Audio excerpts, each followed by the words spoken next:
Newsmax guest urges viewers to call 911 if they see a trans person. Patriot Barbie host Lindsey Graham. Oh my God. Let's look at that in a moment. Let me just read this super chat from Jabroni.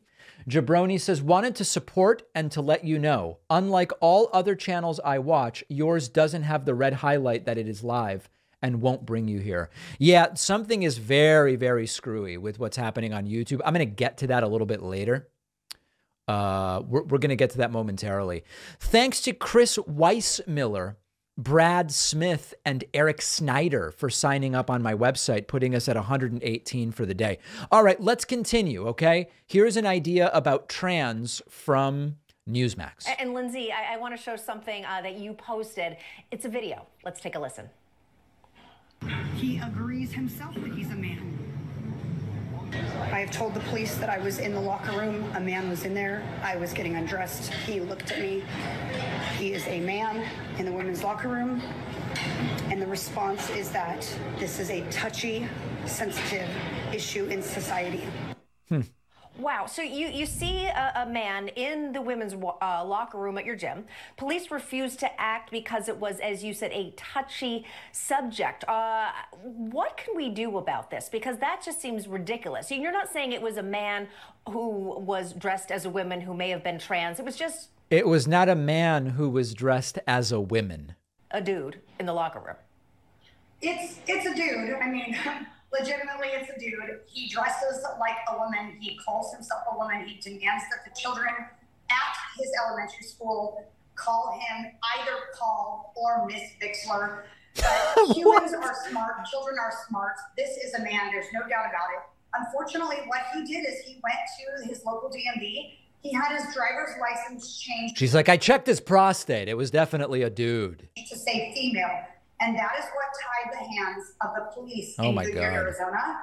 I encourage all women across the United States, across America, across the world, if you see a biological man, if you see a man in a private, secure space that belongs to... By the way, just recently at the gym, I saw a woman very, very similar to this woman. Wearing a Ron DeSantis 2024 tank top. So those exist, interestingly. Women, you call 911, you call the police. You do not go to the front desk.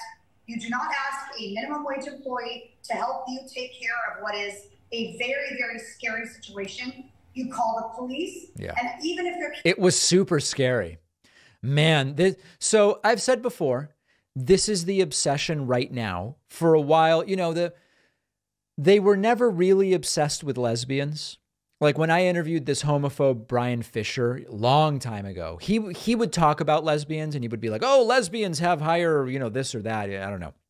But lesbians were like the most acceptable all along, but they were focused on gay men for a very long time. You know, gay men are pedophiles was a thing that would go on, and based on evolution, gay men shouldn't exist. For a while, it was gay men that they were obsessed with.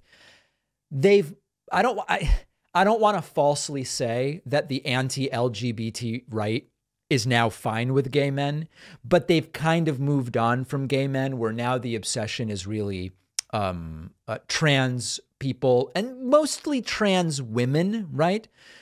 Trans men, they seem to care about a lot less. I don't know if people in the chat agree on that, but it seems really trans women is the obsession with, you know, the weightlifting stories and all of that sort of thing.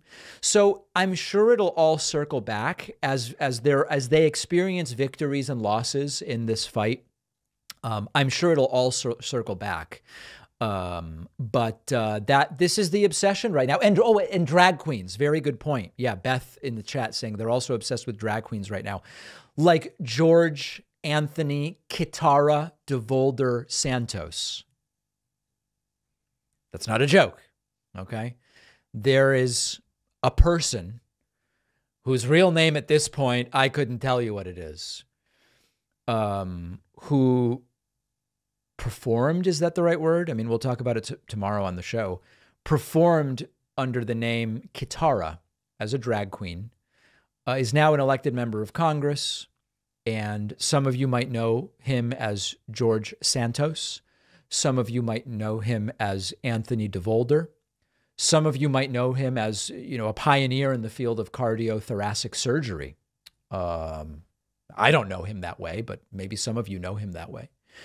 He's an importer, exporter, architect, marine biologist of sorts. Anyway, we'll talk more about that tomorrow in complete seriousness.